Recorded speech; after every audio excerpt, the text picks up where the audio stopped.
Jeff Goins, The Art of Work, a proven path to discovering what you were meant to do.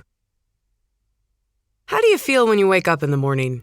Do you struggle to get out of bed and dread yet another unhappy day at work? If so, don't worry. Many of us feel this way because many of us haven't yet found our calling.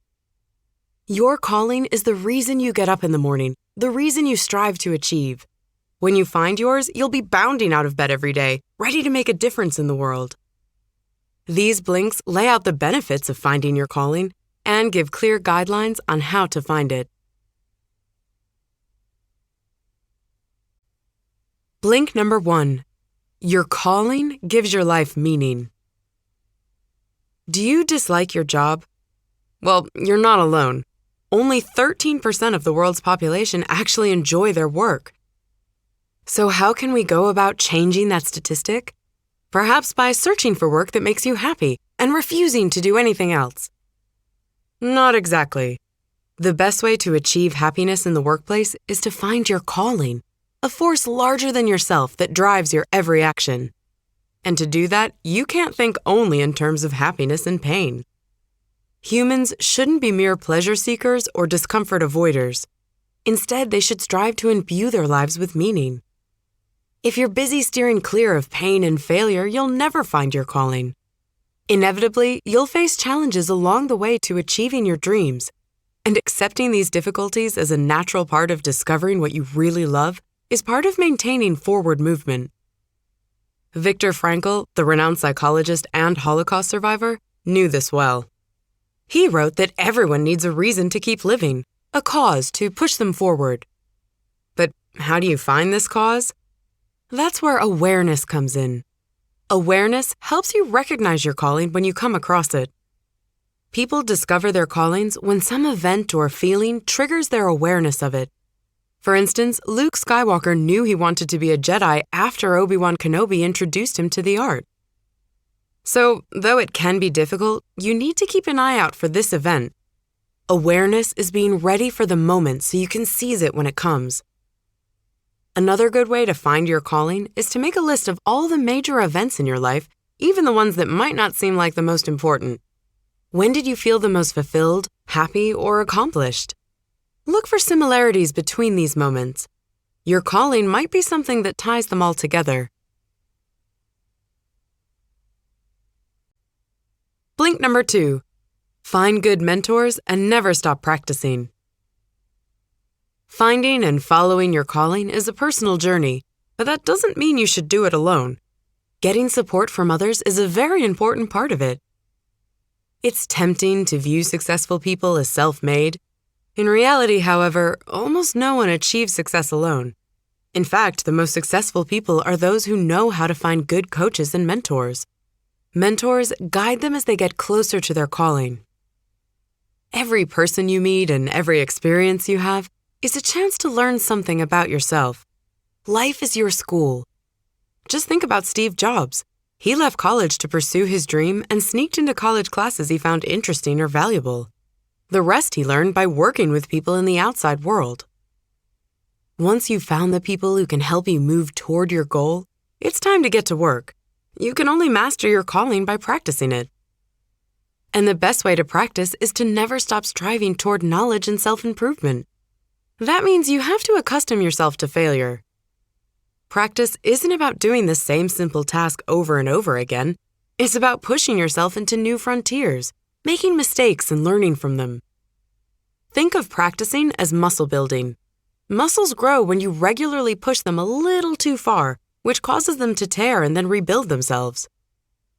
It's important to note, though, that you can't will yourself to achieve everything. There are some things that some of us just can't do, and that's all right.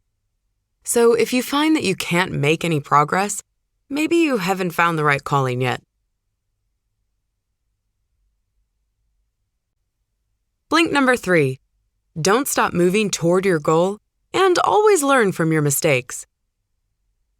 So what do you do once you know where you're headed? Sit back and see where things take you? Far from it. Your journey is a flight of stairs, not an escalator. Keep taking steps until you reach the top. Say your calling is teaching, for instance. You shouldn't stop working toward your goal. Keep teaching classes, watch other teachers work, and study techniques in the library. If you stop for even a short period, it might be difficult to start again. Always keep improving yourself. But don't worry about making a few missteps. Failure doesn't take you away from success, it leads you there. Everyone who pursues their dream experiences setbacks at some point. Accept these hardships as opportunities to learn and better yourself. This is exactly what happened to Steve Jobs when he was kicked out of Apple, his very own company. Instead of dwelling on his misfortune, he got involved with Pixar. He learned from his mistakes at Apple and turned Pixar into a highly profitable business. Eventually, he returned to Apple and turned it into one of the biggest companies in the world. A good way to think about your mistakes is to use the pivot foot. In basketball, when you take 2 steps without dribbling, the foot you land on becomes your pivot foot, meaning you can't take it off the floor. But you can move your body around it, looking for chances to pass or shoot. In other words, you can still act even when you think you've come to a stopping point. No roadblock is the end. You've got to be the one to take yourself where you want to go. Blink number 4. Live a portfolio life that's filled with interesting challenges and variety. Have you ever heard the term portfolio life? Probably not, but you might already be living one. In a portfolio life, your identity is based on a wide range of things, not just one. The author, for example, isn't only a writer, he's a father and a husband too. There are 4 main areas in a portfolio life: work, home, play, and purpose. Work doesn't have to refer only to your main job. It can include other projects you work on as well. Home is all about your family and friends. That's where much of the meaning in your life comes from. When you do things just for the joy of it, that's your play. Finally, your purpose is the main goal of your life, what you're prepared to take risks for. The growing number of freelancers illustrates the popularity of the portfolio life. By 2020, between 40 and 50% of the American workforce will be freelancers, and by 2030, they'll comprise the majority.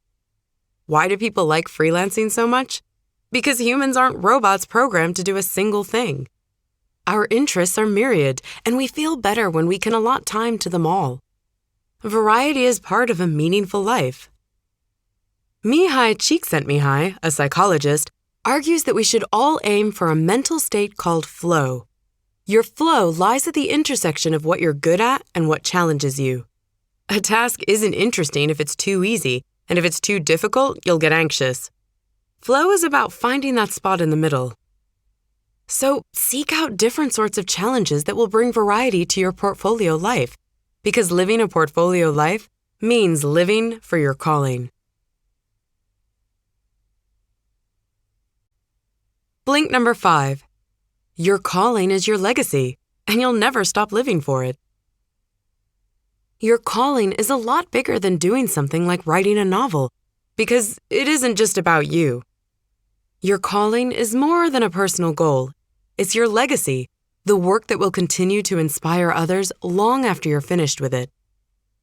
If you're doing something for yourself alone, that's not your calling. So don't aim to produce one masterpiece. Your calling is more like a magnum opus. It's your entire body of work. When you think of Mozart, for example, you might think of the magic flute or some particular sonata. But naming one piece of music doesn't capture Mozart's artistry. It's his life's work that has influenced people and inspired them for centuries. To understand your calling, you must acknowledge death, because a calling is also a legacy. You'll never finish with your calling, no matter how hard you try. And a fear of death can in fact be useful. It drives many to keep creating until the end. While on his deathbed, Einstein even asked for his glasses because he was so desperate to finish his work in time. Unfortunately, you can't stop death. You have to accept that you'll probably never finish everything. But even after you're gone, your legacy will live on through your work. Albert Uderzo, the creator of the comic Asterix, understood this well. He was the only person who made Asterix, and yet he wanted his comic to outlive him, so he passed the series to a new author, Jean-Yves Ferry. That was difficult for him, but it ensured his legacy would live on. Living for your calling isn't just about mastering the art of work. It's also about the art of living and dying in peace. You just heard the links to The Art of Work by Jeff Goins. The book's key insight is that everyone has a calling, an idea that imbues their life with meaning and pushes them forward. So develop the awareness to find yours and strive to live a portfolio life that will give you the happiness and balance you need. When you live for your calling, you won't just produce work you'll be proud of. You'll feel more fulfilled and leave behind a legacy that will continue to inspire others even after you've passed on.